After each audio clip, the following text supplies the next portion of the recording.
Undefeated ka. At champion sa Rapolo. Tingin mo yan ay iyong ikinalamang. Congrats, champion ka sa ligang walang may pakialam. Alam ko kung paano lalamang sa hurado habang pinagtatawanan ka ng tao. At unbelievable kung mahuhulaan mo yung mga berso ko, iho, kasi mas unpredictable pa ako kaysa sa champion nyo dito. Paano mag-joke si Van?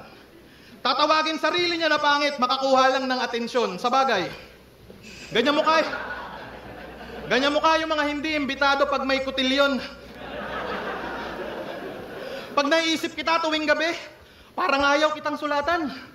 Nakaka-awkward ka isipin, parang kantutan ng magulang.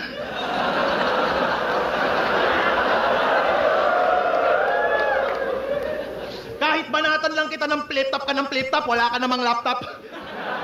May chance ka pang matalo. Kahit idaan natin to sa Comelec, hindi ka sa akin mananalo, boy. May palag ka lang kasi home court. Diba? May palag ka lang kasi home court. Pero utak mo walang value. Kahit si Mayweather, tagilid sa'yo basta dito sa gubat yung venue. Ang ganda lang na nare-remind ni Cripply yung crowd from time to time na yun nga, home court mo to kaya ka lamang, ganyan.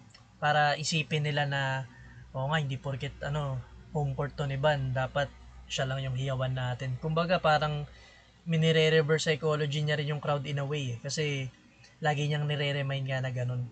Kasi yung kahit, yung sinabi niya about kay Mayweather, kahit si Mayweather tagilid kay Van, parang naulit lang yung sinabi niya nung round 1 na kahit ganapin to sa loob ng bahay ni Van, hindi mananalo si Van.